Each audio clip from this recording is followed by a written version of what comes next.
Produced and distributed by the National Organization for the Reform of Marijuana Laws in Washington, D.C., this is your NORML Daily Audio Stash, the growing truth about cannabis.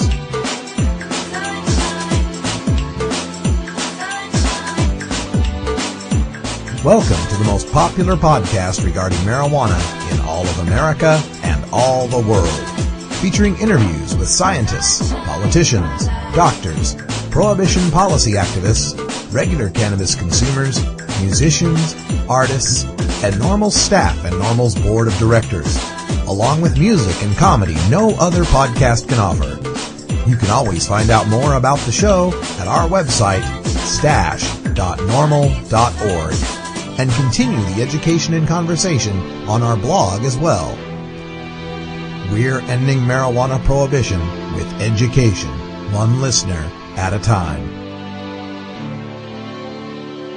The podcasting and blogging technology for the NORML Daily Audio Stash is provided by Red Aphid Interactive Media. Visit www.redaphid.com. It's Monday, March 3rd, and it's 4:20 somewhere in the world. I'm your host, Radical Russ Belville. Well, another weekend is over, and it's Monday here on the Stash. And coming up after the news, we've got our Reformers calendar. So get your pen and paper ready so you can take down these important events in the cannabis community. We've also got Attorney James Anthony, a specialist in California's medical marijuana dispensary laws, who speaks to us from Oakland, California, on the latest developments in the Golden State. Our own DJ Podsafe here on the Stash, my good friend Cannabis Carey, has declared it Blues Monday. Surely when you go back to work after a weekend, we got a little bit of the blues, right? So today's musical break features Boo Boo Davis with the Amsterdam Blues, which makes me wonder two things. How do you get the blues in Amsterdam? And how do you get a name like Boo Boo? Better watch your picnic basket.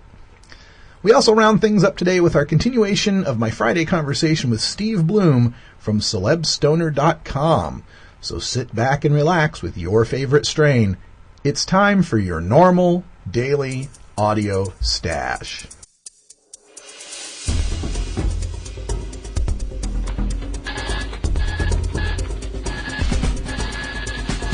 Now it's time to take a look at the latest stories about marijuana from news organizations across America and around the world in our NORML Daily Audio Stash, Hemp Headlines.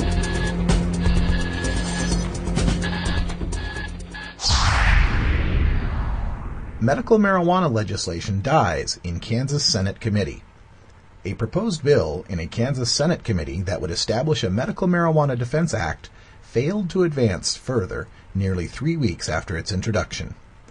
After testimony from supporters and opponents on February 11th, the Senate Committee on Healthcare Strategies members chose not to advance the proposed bill to a stage of committee debate. The legislation is now considered, quote, dead for the 2007 Kansas legislative session, but those in favor and against the issue continue their debate and stances. Health Strategies Committee members had a general consent that more medically effective and legal drugs exist, Senate Committee on Healthcare Strategies Vice Chairman Pete Brungart said, and the proposed legislation received no further debate or discussion in committee. Quote, the impression you get with casual talk from members is that it was not supported, end quote, Brungart said. Well, protections for medical marijuana at this point are still relegated to the West and the Northeast. We send kudos out to the activists who are trying so hard to get medical marijuana in the Midwest. We know it's an uphill battle. It's really astounding that we have people that believe that more medically effective and legal drugs exist when so many patients report that inhaled marijuana is often the only medically effective treatment they can tolerate. Once again, legislators want to overrule doctors. Jamaica considers legalization of ganja. Kingston, Jamaica. Jamaica's new Bruce Golding administration may consider legalizing ganja, a top government official said Friday. Deputy Prime Minister Kenneth Baugh revealed that a 7-member government commission has been researching possible changes to the anti-drug laws pertaining to marijuana-related cases. Quote, we have discussed it, and we are preparing a report to present to the Prime Minister, end quote, said Deputy Prime Minister Kenneth Baugh. The move comes 5 years following the 2003 Commission report that recommended legalizing pot in small amounts for personal use. Members of the almost 700,000-strong Rastafarian movement have long lobbied for the legalization. But such a move could mean loss of Jamaica's U.S. anti-drug certification. On Friday, the U.S.'s latest drug report again claimed that Jamaica is the largest producer of marijuana in the Caribbean and a major transit point for drugs entering the U.S. Well, many countries in the world have joined with the United States in outlawing marijuana, but a primary reason for that is the strong-arm economic tactics employed by the U.S. to force other countries to enact marijuana prohibition. With Jamaica's large Rasta population who use the herb for religious sacrament, there's a great public support for legalization. But the poor country would be crippled by U.S. economic sanctions if it were to do so. We should practice that democracy we're all so fond of and allow countries to set their own drug policy without extortion from our government. Connecticut advocates still fighting for medical marijuana. Hartford, Connecticut. Last year, Governor M. Jody Rell vetoed medical marijuana legislation that passed easily through the State House and Senate. It was a significant setback for those who had lobbied for years to get Connecticut to adopt such a bill. Fast forward a year later, and medical marijuana advocates remain steadfast, emboldened by a recent position paper by the American College of Physicians. The 13-page paper was written by a dozen doctors who threw their unanimous support behind the therapeutic use of marijuana and strongly advised that more research was needed. The study put another powerful ally, doctors, on the side of medical marijuana advocates. Most upsetting to medical marijuana advocates is Governor Rell vetoed the legislation despite attempts for a compromise. Advocates accused federal officials and the Office of National Drug Control Policy of getting involved. In response, a spokesman for Governor Rell disputed the contention about White House involvement, stating that he would like to, quote, debunk that myth, end quote. Based on last year's vote, the medical marijuana bill was 1 vote short in the Senate and 12 votes shy in the House of reaching the necessary threshold for a veto override. Boy, it sure is sad when you finally get a state legislature to recognize the overwhelming support of the people for medical marijuana, only to have one governor, manipulated by the ONDCP, to oppose it. The crushing irony is that Governor Rell is a breast cancer survivor, yet she'd deny effective medicine for other cancer survivors who might use marijuana to relieve the devastating side effects of chemotherapy.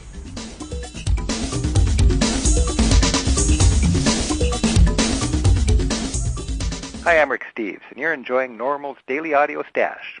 Please take a moment right now to support this organization by donating online.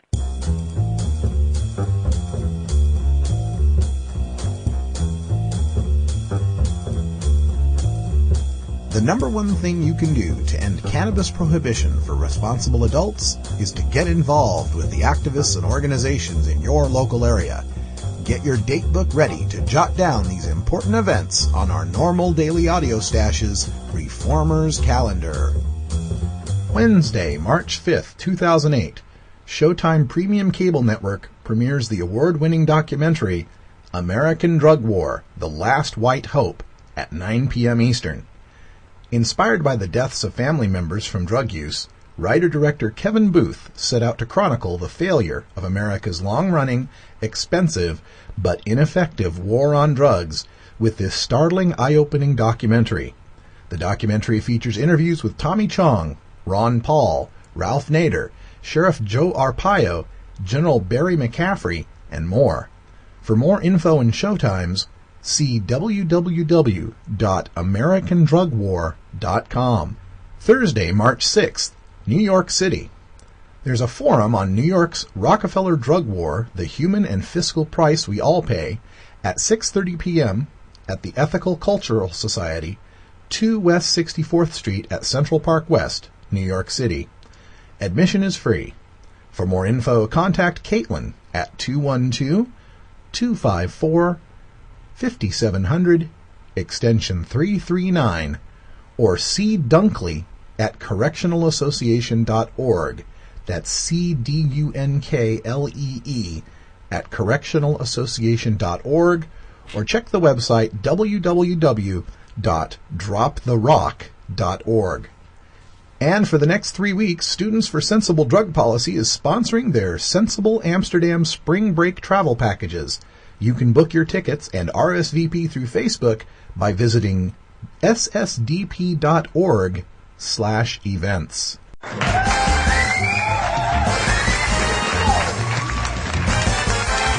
Now it's time to play Pass the Stash, where you can win cool prizes from NORML. That's right, Pass the Stash is our weekly contest where you can win a fabulous prize from NORML.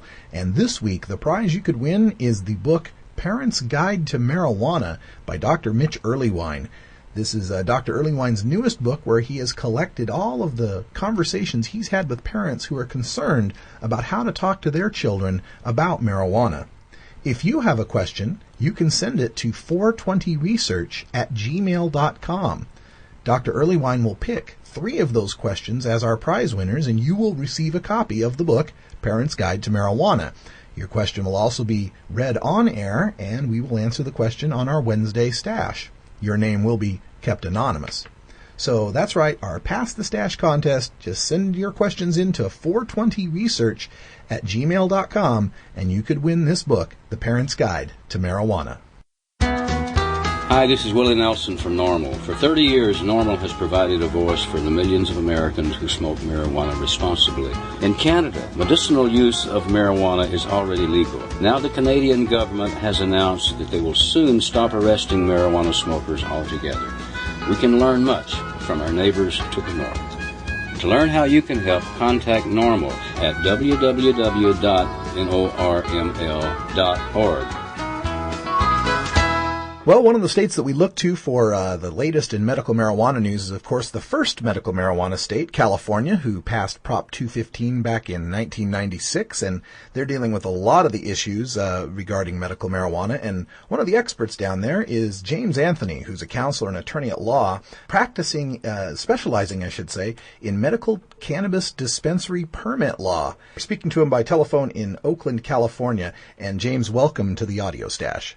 It's great to be here. Thank you so much for all the good work you do. Well, thank you. And got your number and wanted to talk to you. Maybe you could tell us a little bit about what the latest news is with California's medical dispensaries. Sure. I've spent the last 2 years since I got out of being a city attorney for the city of Oakland focusing exclusively on the land use and zoning issues around medical cannabis dispensaries. What California has done that no other state has done is pretty amazing. We have developed a distribution system from the medical cannabis producers to retail dispensaries and ultimately to the hundreds of thousands of patients that we have in California. And it's just created a very rational and healthy and wholesome environment in which to obtain medicine, because obviously not everybody is able to grow their own medicine. So we estimate that there are about 400 medical cannabis dispensaries, or MCDs, now throughout the state of California. They're tolerated by local government. A few cities and counties actually permit and regulate them. So you have to apply for a license from the local government, and you go through a procedure, and then you can be given a license to operate.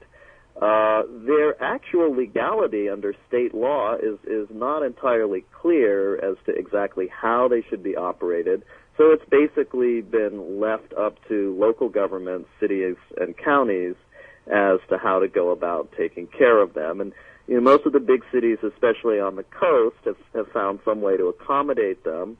In the eastern, more rural part of the state, the local government has been a little more hostile.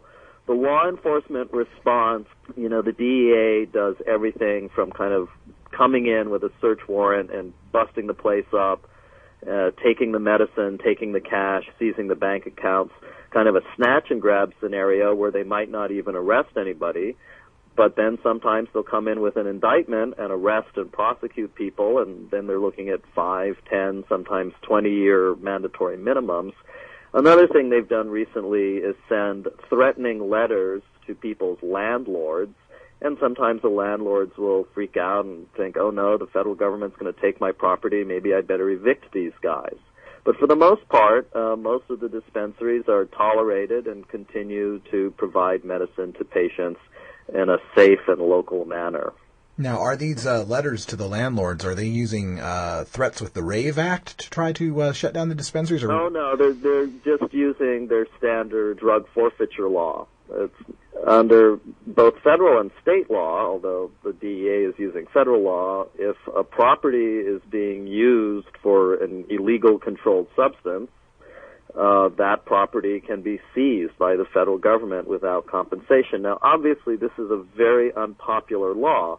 Nobody likes forfeiture. Republicans hate it. Democrats hate it. Everybody hates forfeiture. When the government starts taking your property, that's when historically people start talking about revolution. So even though it's in the law and it's been upheld by all of the courts, including the U.S. Supreme Court, it's extremely unpopular politically. And it's interesting how the DEA does it.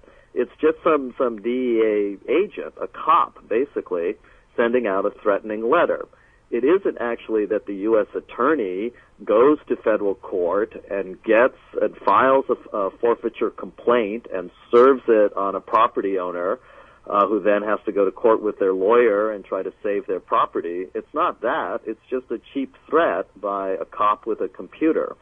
And it can be very effective because, of course, landlords will often be very nervous about that kind of a law. I did the same thing as a city attorney. If you don't like a liquor store, you can try to muscle up on the liquor store, or you can just send a threatening letter to the landlord and have the landlord evict them. It's a much easier law enforcement tactic, and a fairly common one. I'm kind of surprised that it took the DEA as long as it did to get around to it. Now, you mentioned earlier how some of the cities and localities in California will regulate and permit these dispensaries, and that there was no clear-cut state regulation system. Is anyone in Sacramento going forth trying to put together some sort of state regulation system for dispensaries? That's a tricky question that we've looked at strategically and tactically in the movement from a couple of different points of view. We've considered drafting a very clear, explicit regulatory system from the producers, the cultivators, all the way through whatever wholesale, retail, distribution system that would be very clear and very regulated explicitly.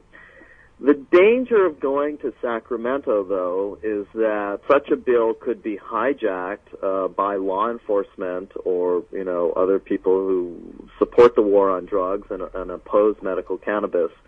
And we could possibly end up with something worse than what we have now, even though what we have now is kind of unclear. But what we have now is working after a fashion. So it's a trade-off between the uncertainty of what's working and trying to decrease the uncertainty and clarify the system, but also run the risk that we might come out behind. There are some bills pending, and I'll talk about those. But at the moment, we're not really looking to clarify that particular part of the law, although I suppose eventually we will. Okay, well then let's go back to talking about the dispensaries themselves. You had mentioned to me earlier that we had some issues happening down in San Francisco and in the Los Angeles area as well. Let's just talk about what's happening. Yeah, let's get a little more specific. So the landlord letters that the DEA was sending out started really last year in the early part of the year in Los Angeles, because the DEA is most alarmed, I think, about the situation in Los Angeles. It's very clear that overall the drug warriors are losing the war on medical cannabis, and LA is going to be their Waterloo. In the city of Los Angeles alone, the estimates are that there's somewhere conservatively between 200 and 300 MCDs. And for better or worse, LA is the cultural capital of the universe. The city council of Los Angeles moved last summer to begin to control and regulate their dispensaries. They did finally get a moratorium so that no new ones can open, but by then, there was 200, 300, 400, nobody really knows. And the LA City Council is clearly intending to set up some kind of control and regulation system to issue permits or licenses for dispensaries. Once that happens, it's going to be very clear that MCDs are here to stay and medical cannabis is the new reality. San Francisco, the landlord letters started showing up late last year, and the San Francisco Board of Supervisors just this week on Tuesday passed a resolution very much opposing that kind of DEA action and any kind of DEA action that interferes with San Francisco's local control and regulation of its approximately 25 MCDs now in the city of San Francisco. Those MCDs are going through a regulatory permitting process. 25 of them have gone to the Planning Commission and received approval, and now we're just waiting for approval from the Mayor's Office on Disabilities and from the Building Department, and then we'll get our final permits from the Health Department. The landlord letters, not only has San Francisco taken a position against them, we also got Representative Conyers in Washington, D.C., the chairman of the House Judiciary Committee, in late December, to come out, actually early December, to come out and say that he was very concerned about those tactics. He'll be looking into it. We're hopeful that he's going to schedule some hearings in Congress to ask the DEA what it is exactly they think they're doing, interfering with the rights of medical cannabis patients and, creating dangerous situations where they come in with heavy weaponry and basically disrupt the peace and tranquility of the community, not to mention threatening the property rights of landlords. Mayor Dellums of the city of Oakland wrote a public letter supporting Representative Conyers. We're seeing more and more support for him in holding those hearings. The California State Legislature has a resolution before it in the Senate, a Senate Joint Resolution, SJR 20, is also condemning the DEA actions. And also in the legislature, we have a Senate Bill 1098 from State Senator Carol Migden, which would confirm the earlier administrative ruling that medical cannabis dispensary sales are subject to sales tax. In fact, we recently estimated that the industry, the medical cannabis dispensaries, paid approximately $100 million in sales tax to the state of California last year, and will do even more this year, assuming we're allowed to operate. Other prescription medicine in California is not taxable for the moment. We're avoiding that philosophical debate. We're just emphasizing that we're a responsible industry and we do want to pay all of our taxes. Finally, there's one other bill submitted by Assemblyperson Leno from San Francisco, and that's Assembly Bill 2279. And that addresses a kind of unfortunate California Supreme Court case that came down in which somebody was fired from his job just because he was a medical cannabis patient. There were no performance issues. He wasn't medicating on the job. It wasn't interfering with his job performance. Nevertheless, he tested positive, even though he had told the employer that he was a medical cannabis patient and hired him. They then turned around and fired him. The California Supreme Court said that's okay.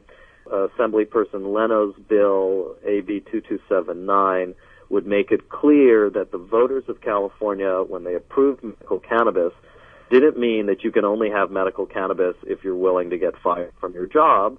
We definitely want to see a positive move forward on that bill. That is something that would affect so many of the other medical marijuana states as well. I'm calling you from Portland, Oregon, and up here in Oregon we have the same situation where patients are fired and our Supreme Court has not upheld their rights to be able to use the medicine their doctor recommends and still be able to be employed. It seems sad that we would make people choose between health and work. Can I give you just one quick update on the case of a dispensary operator in Corona, California, which is down in Riverside County, just east of Los Angeles County. This is a friend and a client of mine named Ronnie Knauls, Naulls. Ronnie operated a very, very well-organized community benefit dispensary, did a lot of good work in the community. It's about an hour and a half drive from Corona into L.A., and so it really provided a valuable service for patients out in that part of the state. We had a zoning case with the city in which a Superior Court judge ordered that we should be allowed to stay open while we went up on appeal to clarify the zoning law. And after about a year and a half, the DEA came in, indicted Ronnie, raided the dispensary, raided his home at 6 a.m, and after they had arrested him, they then called the Child Protective Services from the county, who came out and took Ronnie's 3 daughters, who were ages 1, 3, and 5. They took these 3 little girls into confidential foster care and wouldn't let Ronnie or his wife know where they were. They could see them for only 1 hour a week, and they could not tell them, hey, it's going to be okay, you'll be home soon. They were strictly forbidden to say that, which of course is the only thing you would want to say to your kids in that situation. Sure. It was really torturous and hellacious. We were able to get the kids back only because we got lucky. We got a good judge in the family court. Ronnie is being prosecuted in federal court. They're trying to get a 20-year sentence. He's got a federal public defender because the DEA seized all of his assets, his home, his vehicles, his property related to his other businesses. He'd been a property manager and information technology consultant. The county district attorney prosecuted Ronnie's wife for felony child endangerment because there was medicine in the house which was not available to the children. It wasn't kept anywhere where they could get their hands on it. Not that it would have hurt them if they ever did. She finally came to an agreement where she pled guilty to a felony, but in which her record will be expunged once she completes her probation. Ronnie is still facing the federal charges. I encourage them to check in on his updates on the Green Aid website. We're hoping to raise some money, real criminal defense attorney, because his particular federal public defender is not doing the greatest job. Well, we'll have a link up to that up on our website, stash.normal.org. The website is www.green-aid.com, and we'll have the link up on our website, as well as a link to James Anthony's website at mcdlawyer.com. And again, James, thanks for joining us here on The Stash. I just want to thank you guys for I know you're like one of the most, if not the most popular podcast out there. You do a tremendous public service, both with the audio and the whole web page, and it's just great. I really, really appreciate it.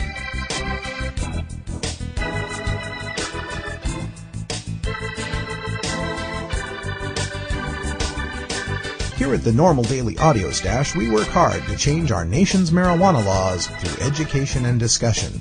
But we also take the time to relax and unwind with an eclectic mix of pod-safe music from many independent artists.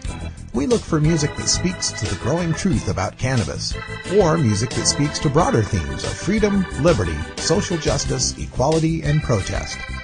To find out more about the artists and download the music you hear on this podcast, just log on to stash.normal.org. And if you'd like to get your music heard by the online cannabis community, just send us an email at stash@normal.org.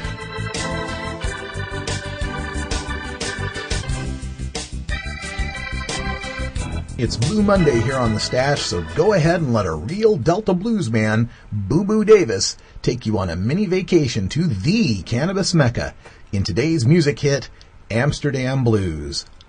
Born the son of a cotton farmer and blues musician, James Boo Boo Davis was born in Drew, Mississippi, in the heart of the Delta, then moved to St. Louis in the early 60s to start a blues band with his brothers. If by some chance you were in East St. Louis in the 70s and 80s, you might have caught the Davis Brothers Band at a blues club, Tabby's Red Room, where they played for 18 years from 2 a.m. to 6 a.m. every Friday and Saturday. Boo Boo is a regular in the St. Louis blues scene and frequently tours in Europe. For more information on this artist, see music.podshow.com or visit his website at www.booboodavis.com. Of course, you can always check the links on our website, stash.normal.org, where you can also download the MP3 of today's track. It's Boo Boo Davis with Amsterdam Blues.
On the political scene, tomorrow are the elections in Texas, Ohio, Vermont, and Rhode Island, the Democratic primaries for the nomination for president between Senator Hillary Clinton of New York and Senator Barack Obama of Illinois. Last week we sat down with CelebStoner.com's Steve Bloom, who's been following the reaction of the cannabis community to some of Barack Obama's comments about the decriminalization of marijuana. We return to that conversation here to end our daily audio stash for today. Right. Chris Dodd, who was running for the Democratic presidential nomination. He's a Connecticut senator. fairly liberal senator from Connecticut, who during the campaign, Dodd was asked the question by Bill Maher if he would decriminalize marijuana. And he said that we're cluttering up our prisons, so I would decriminalize or certainly advocate as president the decriminalization of statutes that would incarcerate or severely penalize people for using marijuana. I want to be careful, and I know there are a lot of people across the political spectrum who would just totally legalize it. I don't go for that. And so he is the first of the candidates who've left the campaign to endorse, either Obama or Hillary Clinton. Everybody's waiting to see what John Edwards will do, Bill Richardson. Dodd throwing his support to Obama wasn't huge, but, because Dodd maybe was getting less than 1% of any type of support. But nevertheless, here's a guy who went out on the limb to support decriminalization during the campaign. And besides Dennis Kucinich, he's really the only one who was standing for that. And then recently, the news went around that in 2004, Obama had told students at Northwestern that the war on drugs has been an utter failure. We need to rethink and decriminalize our marijuana laws. However, I'm not someone who believes in the legalization of marijuana. I'm not interested in legalizing drugs. It's kind of interesting that what he said there is almost kind of word for word what Dodd said later, although he didn't refer to the war on drugs specifically. It was the same kind of sentiment, which was that, favoring decriminalization, but not in favor of legalization. So, if we could get politicians, to support that, I think anybody in the normal, world out there, would be in favor. We'd want to support those candidates. Yes, we'd prefer them to go the whole distance, and support legalization, but I don't think anybody's going to say, it's a shame that, that Obama or Dodd or whoever, only supports decriminalization. It's a step in the right direction. The issue around Obama that's come up, and via Sleb Stoner, we've kind of been trying to fend it off a little bit, is that people believe that Obama is not sticking by that stance. When the news broke at the Washington Times paper, who released this videotape of Obama speaking about decriminalization in 2004, it was intended to make him look bad on the drug issue because the Washington Times is a conservative paper, but the opposite really is the way it's viewed, in our community, that here's something, positive on this subject about decriminalization from Obama. And so once that went out, it kind of took Obama's campaign by surprise, and they responded with different answers. One was that Obama has always supported decriminalization. Another was that this is not where he stands today. So we're really not sure where Obama stands on this issue. I tend to think that being that this is what he said, this is what he believes, now whether this is what he would, enact once he gets into office or push, we'll see.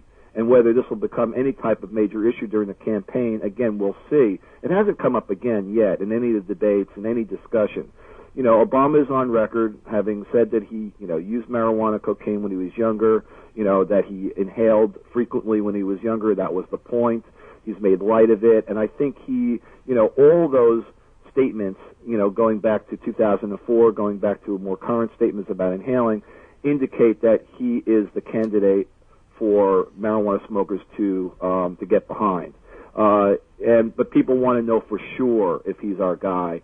And I tend to think he is, and we may not find out really where he stands between now and November. You never know. It may not come up again. It may not come up in a debate. It may not get asked in in any type of other forum. So we're going to have to live with the information we have now. Maybe we'll learn a little bit more. But I believe that that we have to hope that he's going to take the right position when the time comes if he becomes president. So, Sleb Stoner has, thrown its weight, behind, Obama in hopes that Obama will do the right thing when the time comes when he's in office, if he's in office. And we are starting a campaign called Stoners for Obama. We're going to be making stickers available on the website starting next week. Nice little sticker that has a pot leaf inside, each O for Stoner and Obama. And the idea here at Sleb Stoner is to inspire people to get out there and vote for Obama because he's our guy on this particular issue. Even if you are not sure, let's just hope that he really is. And let's get stoners out to the polling booth. Let's get people voting. Interestingly, in an interview just this week in Rolling Stone, Willie Nelson made a interesting comment about stoners not voting. He said pot smokers don't vote. They keep forgetting when the polling day is supposed to be, when they got to get up and go somewhere. It's like kind of like the joke on The Simpsons a few years ago when they had a vote on medical marijuana and everybody forgot to vote because they didn't remember the right day, and the medical marijuana initiative didn't pass. That was that famous episode where Homer smoked medical marijuana. And, again, I think it's a stereotype. I'm not saying Willie has every right to say whatever he wants, but, I think it's a bit of a stereotype that stoners are so forgetful that they don't remember that they need to go out and vote. And I think, like everybody right now, the population is very excited about this election. More people are coming out to vote in the primaries than ever. So there's going to be a big turnout in November. Let's get the stoners, to the voting booth and let the stoners have a say. The stoners are a bloc, and they're never really recognized, and that's why the issues that matter to us most are not taken seriously, because we're not treated seriously as a real bloc. We are a bloc. We're a bloc like gay voters would be a bloc, or women voters, or African-American voters, or whatever. We're a bloc. We stand for something. We believe in changing the laws so that marijuana smokers are not, prosecuted and persecuted and oppressed. So we want to change that, fundamentally in this country. And one of the ways to do that is through voting. But I think people have been led to believe that none of the candidates are going to change the laws, so why bother going out to vote for them? So maybe Willie's right. The candidates, the voters, the stoners don't go out to vote not because they're forgetful, but because they don't think there's somebody that's on their side. This year, I'm convinced we have somebody on our side. And that's why it's really important to not take it lightly, to go out there and vote and make the difference. When, hopefully Obama wins the nomination, and, for the primaries that are upcoming still, the stoners go out there and vote for Obama because he's the right candidate on this issue. And then come November, if he wins the nomination, make sure that he defeats John McCain. Yeah, we all would prefer that we could have a candidate that would come right out for the legalization of marijuana, but they have a saying in the Senate, and that is, don't let the perfect be the enemy of the good. And so the good would be decriminalization. If we can get a candidate that'll at least stand for that, we can move the ball forward and get toward the full end of adult marijuana prohibition. I think so. Well, we also, the other thing, the recent report, we reported on this on the news, about now the United States has more than 1 in every 100 people in prison. And perhaps as people become more aware of how the war on drugs has led to our crazy incarceration here in America, maybe that will help to move the political landscape a bit so that the politicians can be more upfront on ending the war on drugs. Well, I would love to hear a candidate say, it's kind of a dream statement, but it's like, we are going to bring down the marijuana arrests. We're going to change the way America perceives marijuana. 800,000 people are arrested a year for marijuana. Let's bring those numbers down to the point where, like here in New York, where I was talking about bringing down the arrest, we're not happy that 30,000 people are getting arrested a year, but we're happier than 70,000 getting arrested. Yeah. So there is an accomplishment there, even though it's, it's kind of a negative accomplishment because people are still getting arrested, going to jail. Let's bring down the marijuana arrests in this country. Let's cut them in half. Let's bring them obviously down to 0 as the ultimate goal, but let's bring it down. And unfortunately, during the Clinton era, where Clinton was, even though he was a little wishy-washy on marijuana, that was an era where medical marijuana, took off, and, it was perceived as a friendlier time for pot smokers. Yet more and more people were arrested during that time. Yeah. And the numbers keep going up no matter who's in office. So, Obama just can't get into office and those numbers keep going up. That would be a sham. He would have to bring the numbers down. Make that an important part of like where he sees the change in the way the drug war is operating. That step 1 is to stop arresting marijuana smokers. Absolutely. So, we'd love to hear that from him. Yes, the litmus test question has been, will you stop the DEA raids of medical marijuana dispensaries in California? That's the litmus test question. Obama answered that correctly, and so has all the Democratic candidates. But the next question could be, will you reduce the number of marijuana arrests from 800,000 in this country to, half that during your time in office? How's that for a question? That's a perfect question. I think we ought to end up on that one. Steve Bloom, it's always a pleasure to speak with you. You got plenty to say here on the marijuana issue, and thanks for tracking all the celeb stoners for us out there at celebstoner.com. Hey, Russ, thanks for giving me so much time on your show today. Hey, no problem. We'll talk to you again next week. Thank you for downloading the NORML Daily Audio Stash, the growing truth about cannabis. We are produced by the National Organization for the Reform of Marijuana Laws in Washington, D.C. Our executive producer is Alan St. Pierre. Our deputy director is Paul Armentano. Our webmaster is Brian Judy. And web production is provided by Red Aphid Interactive Media. As always, you can catch up on the latest information about marijuana at www.norml.org. And you can interact and download from our Audio Stash blog at stash.norml.org.